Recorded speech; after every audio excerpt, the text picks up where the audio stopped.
Rahe-e-Iman. Don't forget to subscribe our channel. الحمد لله نحمده ونستعينه ونستغفره ونؤمن به ونتوكل عليه ونعوذ بالله من شرور أنفسنا ومن سيئات أعمالنا من يهده الله فلا مضل له ومن يضلل فلا هادي له ونشهد أن لا إله إلا الله وحده لا شريك له ونشهد أن سيدنا ونبينا وشفيعنا ومولانا محمدا عبده ورسوله صلى الله عليه وعلى آله وأصحابه وبارك وسلم تسليما كثيرا كثيرا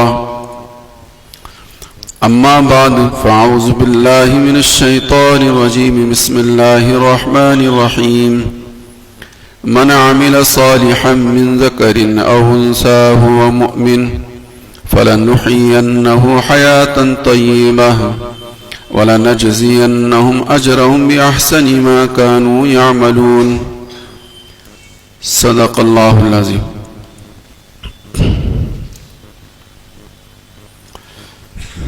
بزرگان محترم، عزیزان گرامی، دوستوں اور عزیز ساتھیوں،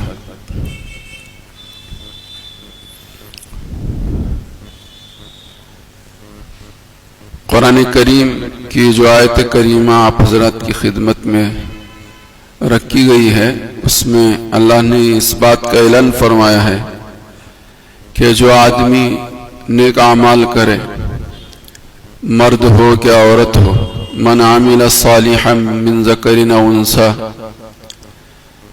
اور وہ نیک اعمال ایمان کی حالت میں کیے گئے ہوں، تو فرمایا قرآن کریم نے کہ مومن کے کیے ہوئے نیک اعمال کا ہاتھوں ہاتھ اس دنیا میں جو بدلہ ملتا ہے وہ اس طور پر ملتا ہے کہ فَلَنُحْيِيَنَّهُ حَيَاةً طَيِّبَةً، اللہ پاک اسے اچھی زندگی دے دیتے ہیں، اسے ایمانی اطمینان نصیب فرما دیتے ہیں، اس کی زندگی میں چین اور سکون عطا کرتے ہیں،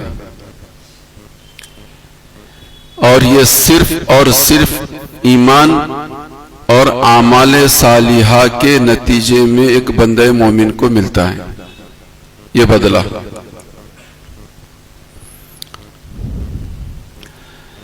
دنیا میں بہت ساری چیزیں خریدی اور بیچی جاتی ہیں، لیکن ساری دنیا میں کسی بھی منڈی میں سکون خریدا اور فروخت کیا نہیں جاتا۔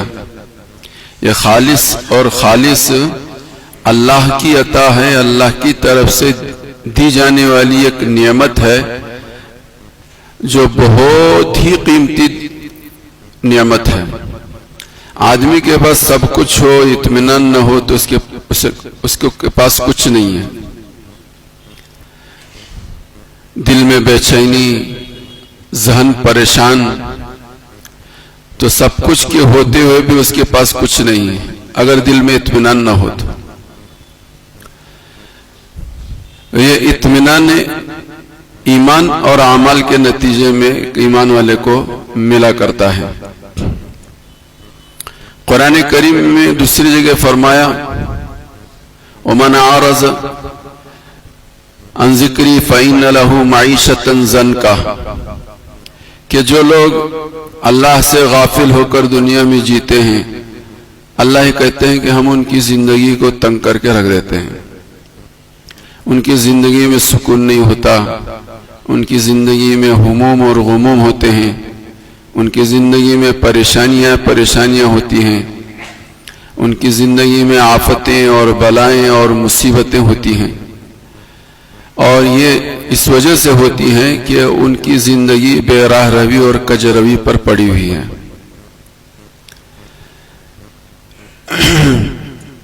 اللہ اور اس کے رسول کی باتوں پر ایمان کے نہ ہونے کی وجہ سے ایک بندہ مومن بھی اپنی پریشانیوں کا ازالہ جو ہے وہ اسباب سے کرنا چاہتا ہے اور دوسری تدبیروں سے کرنا چاہتا ہے، جبکہ اللہ کی طرف سے صاف اور صاف یہ اعلان ہے کہ تمہاری تمام پریشانیوں کا دفاع اور ازالہ یہ جو ہے اللہ نے اعمال صالحہ کے اندر رکھی ہے۔ اچھے کام کرنا، نمازوں کا اہتمام کرنا، زکوٰۃ کا ادا کرنا، صدقات و خیرات کا اہتمام کرنا، اچھی گفتگو کرنا، ہمارا اچھا اٹھنا اور بیٹھنا ہو، ہمارا معاملہ صاف ستھرا ہو، ہمارے اخلاق اچھے ہوں، ہماری معیشت اچھی ہو، یہ ساری وہ چیزیں ہیں، وہ ساری نیکیاں ہیں کہ جس کی وجہ سے دنیا میں بھی ایک انسان کو اچھی امن اور پرسکون زندگی ملتی ہے۔ اس کے نہ ہونے کی وجہ سے، منمانی زندگی کی وجہ سے اللہ پاک جو ہے وقت کے بادشاہوں کو بھی پریشان کر کے رکھ دیتے ہیں، جیسے کہ قرآن میں بھی حدیث میں بھی بارہا یہ واقعہ آپ حضرات نے سن رکھا ہے کہ وقت کا بادشاہ تھا فرعون،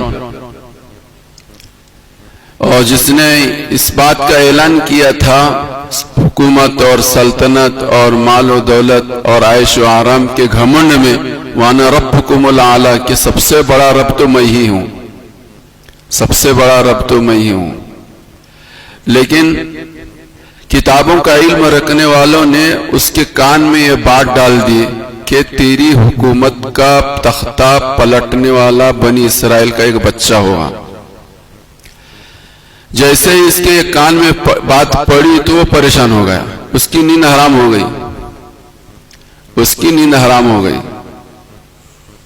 باوجود اس کے پاس حکومت تھی، سلطنت تھی، عیش و آرام کے سامان تھے، کھانے پینے کی نعمتیں، دولتیں تھی، لیکن سب کے باوجود جیسے ہی اس کے کان میں یہ بات پڑی کہ تیری حکومت کا تختہ پلٹنے والا بنی اسرائیل کا ایک ہونہار بچہ ہوگا، وہ تیری تختے کو پلٹے گا، تو فرعون کی نیند حرام ہو گئی۔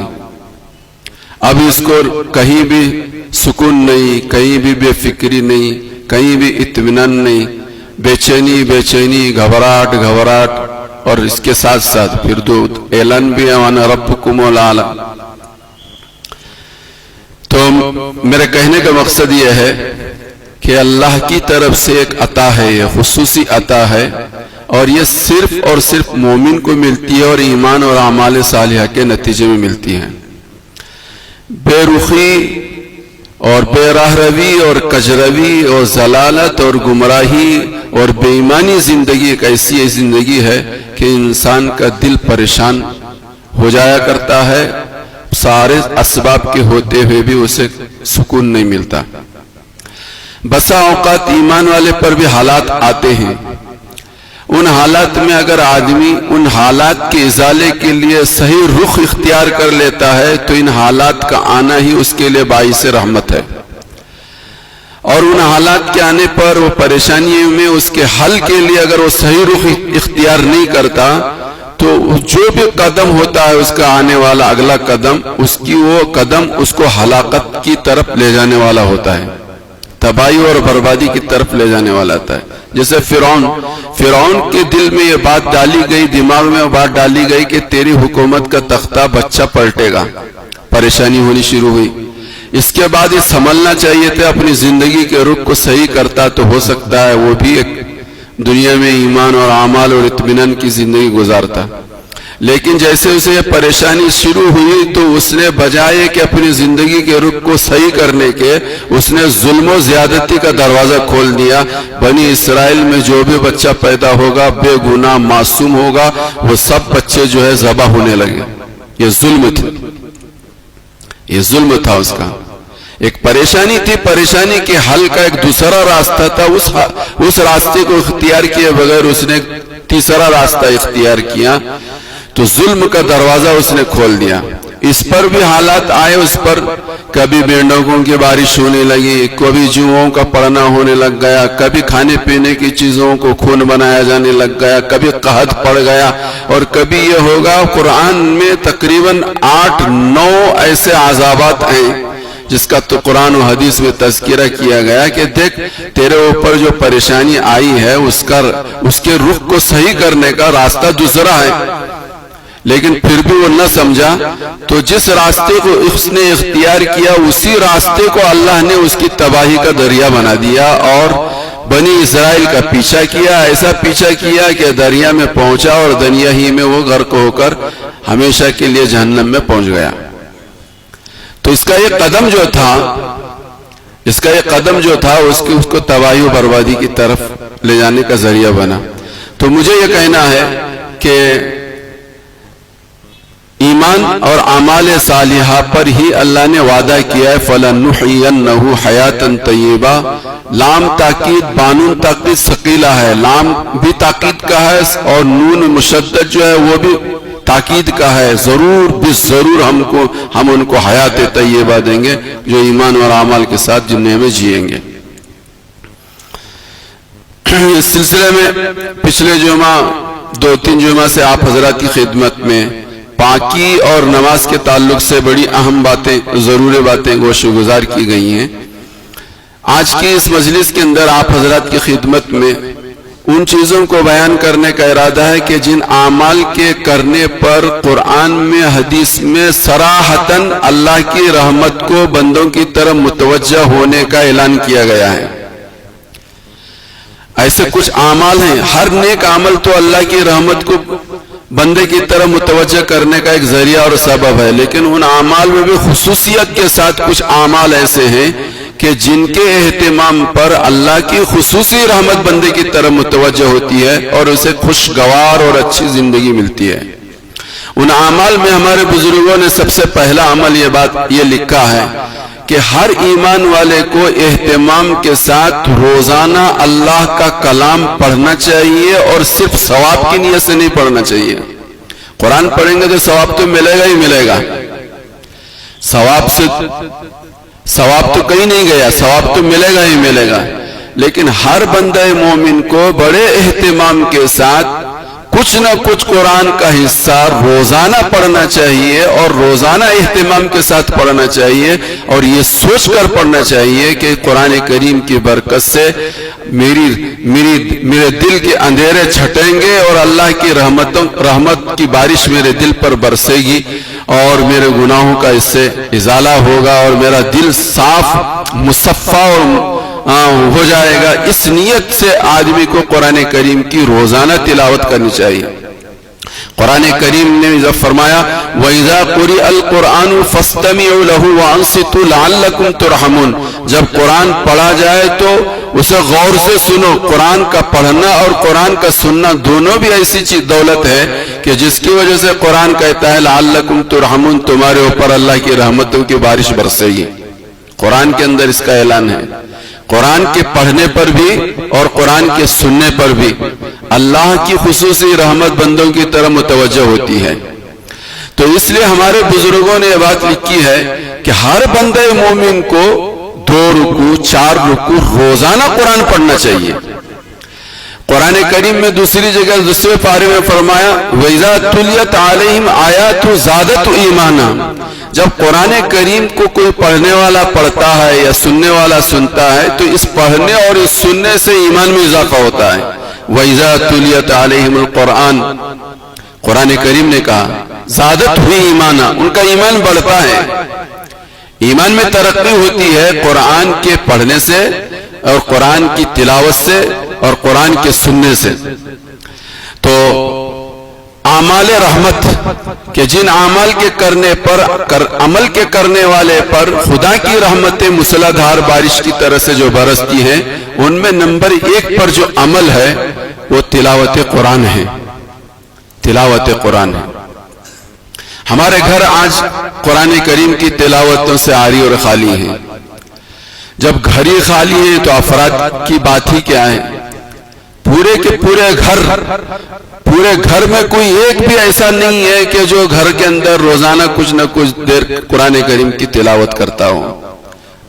5 لوگ رہتے ہیں، 10 لوگ رہتے ہیں، لیکن روزانہ اخبار بھی پڑھا جا رہا ہے اور نیوز بھی سنی جا رہی ہے، سنائی جا رہی ہے اور مختلف چیزوں کے مذاکرے ہو رہے ہیں۔ اگر گھروں میں ہمارے یہاں پڑھنا اور پڑھانا، سننا اور سنانا نہیں ہے تو اللہ کے کلام کا سننا اور سنانا نہیں ہے۔ اللہ ماشاءاللہ 100 میں 50 میں ایک آدھ مکان ایسا ہوگا کہ جن گھروں کے اندر قرآن کریم کی تلاوت ہوتی ہو، اور پھر ہر فرد قرآن کریم کی تلاوت کرے۔ قرآن کریم کی تلاوت تو ہر فرد پر ضروری ہے، ہر فرد پر ضروری ہے۔ گھر میں 10 لوگ ہیں، 10 کے 10 پر ضروری ہے کہ روزانہ کچھ حصہ قرآن کریم کی تلاوت کا ہر فرد کرے، ہر عورت کرے، یہ ہر ایک کے پر ضروری ہے۔ تو اعمال رحمت میں سب سے پہلی چیز کو علماء نے، بزرگوں نے جو لکھی ہے وہ قرآن کریم کی تلاوت ہے۔ تو ہم سب کے لیے ضروری ہے کہ اپنا معمول بنا لیں۔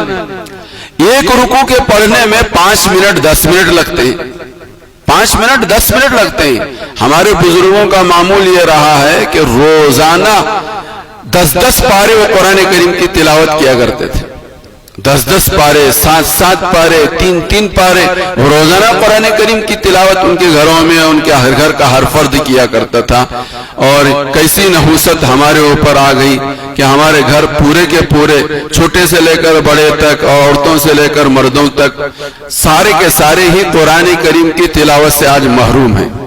اور جبکہ قرآن کریم خود اعلان کر رہا ہے کہ ایمان کی ترقی قرآن کریم کی تلاوت سے ہوگی۔ صحابہ کے سامنے جب بھی قرآن پڑھا جاتا تو ان کے ایمان میں اضافہ ہوتا تھا، ایمان میں اضافہ ہوتا تھا۔ ایسی عظیم دولت سے آج امت کا ہر طبقہ اور ہر فرد اور ہر گھر محروم ہے۔ تو سب سے پہلا عمل جو بیان فرمایا ہے وہ قرآن کریم کی تلاوت ہے۔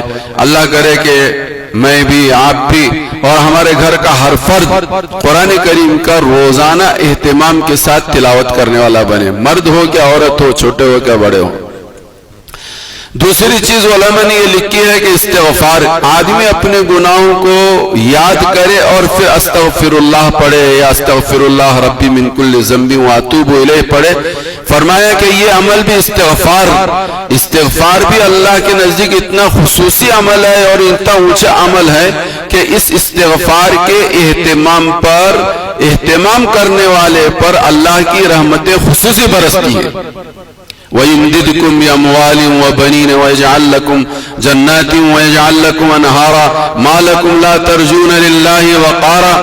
بڑی فضیلت قرآن کریم کے اندر استغفار پر نقل کی ہے۔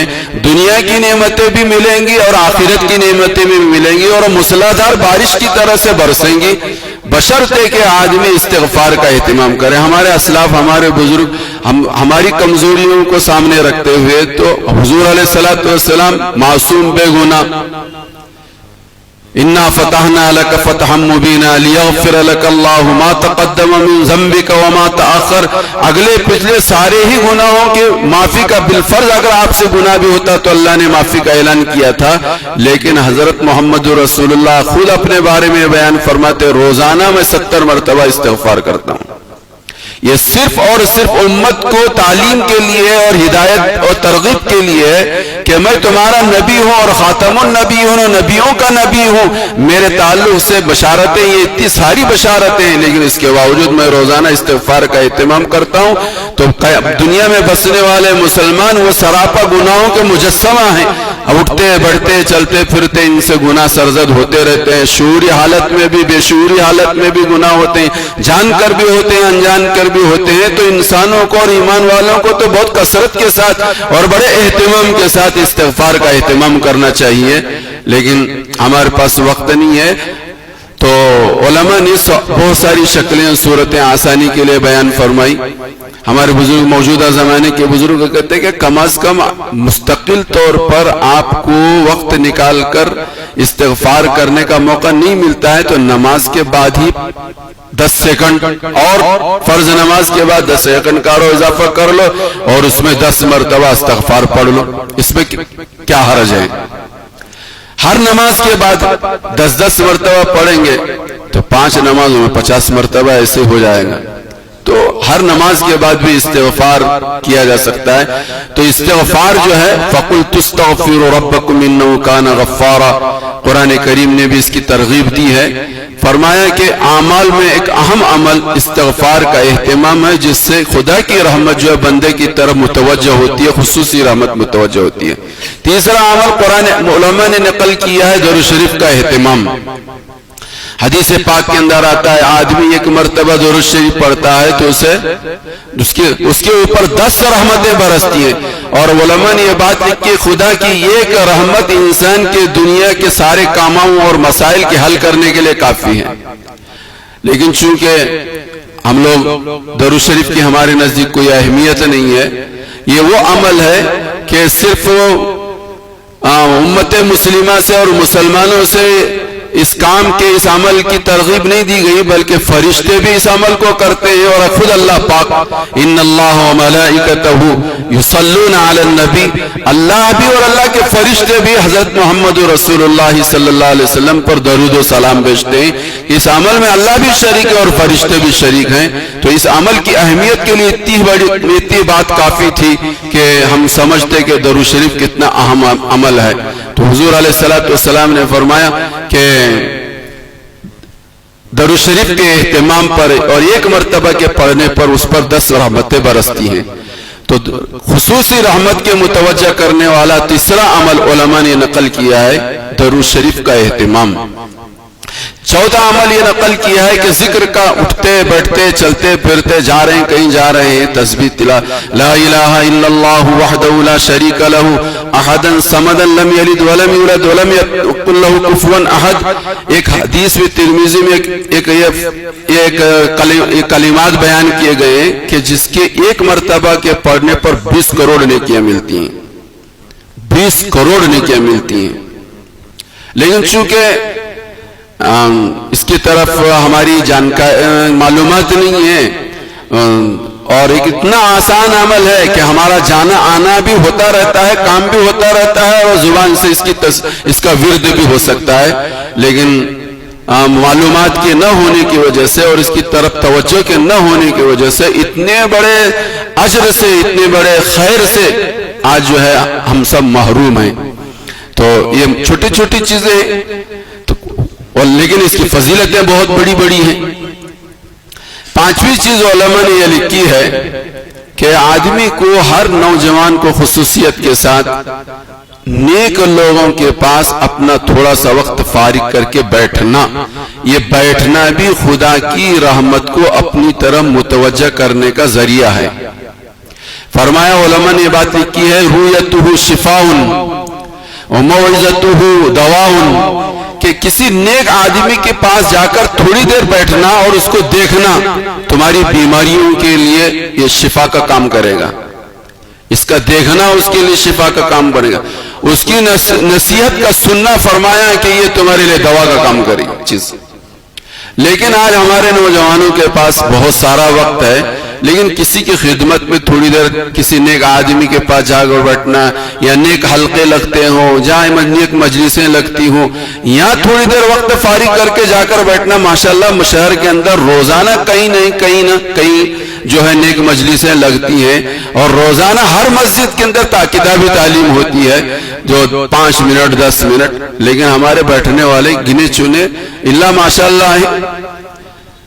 تو فرمایا کہ نیک لوگوں کی صحبت میں بیٹھنا خدا کی خصوصی رحمت کو اپنی طرف متوجہ کرنے کا ایک بہترین آسان راستہ ہے، بہترین آسان راستہ ہے.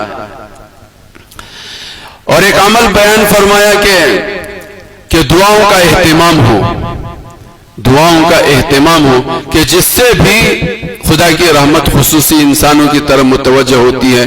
بہرحال یہ وہ اعمال ہیں کہ جس کی وجہ سے اللہ کی رحمتیں متوجہ ہوتی ہے. اس وقت صورتحال جو ہے وہ اللہ کا غضب اور اللہ کا قہر اور اللہ کی ناراضگی اور اس کی وجہ سے دنیا میں اٹھا پٹک ہو رہی ہے، حالات پر حالات آ رہے ہیں، گمبھیر سے گمبھیر ہوتے جا رہے ہیں، پریشانیوں پر پریشانیاں آتی جا رہی ہیں، مختلف قسم کے قانون اور ہیج پیج بن رہے ہیں. یہ ساری چیزیں جو ہیں اس کی بنیادی وجہ یہی ہے کہ جن اعمال کی طرف میری اور آپ کی توجہ ہونی چاہیے تھی ہم نے اس اعمال کی طرف اپنی توجہ کو پھیرا نہیں.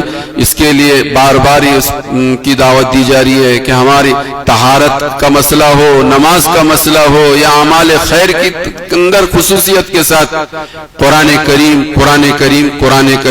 بہت اہم دولت ہے، بڑی عظیم دولت ہے. کوئی گھر کا کوئی فرد ایسا نہیں ہونا چاہیے کہ جو قرآن کریم کی تلاوت سے محروم ہو.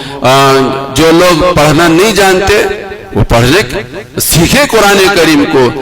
علم کے لیے کوئی عمر تک کی یہ قید نہیں ہے، بچپن میں بھی سیکھا جا سکتا ہے، جوانی میں بھی سیکھا جا سکتا ہے. صحابہ سارے کے سارے اکثر و بیشتر وہ صحابہ ہیں کہ جو بڑی عمروں میں انہوں نے ایمان کو قبول کیا اور حضور علیہ السلام کی خدمت میں حاضر ہو کر دین کو انہوں نے حاصل کیا ہے. سب بڑی عمر کے تھے، اکثر و بیشتر بڑی عمر کے تھے، اکثر و بیشتر. ابھی پچھلے چند دنوں پہلے میں نے حضرت ابو ہریرہ کا واقعہ آپ حضرت کو سنایا. حضور کی خدمت میں جب پہنچے اس وقت ان کی عمر 30 سال کی تھی. 30 سال کی تھی حضرت ابو ہریرہ کی رضی اللہ تعالیٰ عنہ کی عمر، اور صرف 4 سال حضور کی خدمت میں رہے.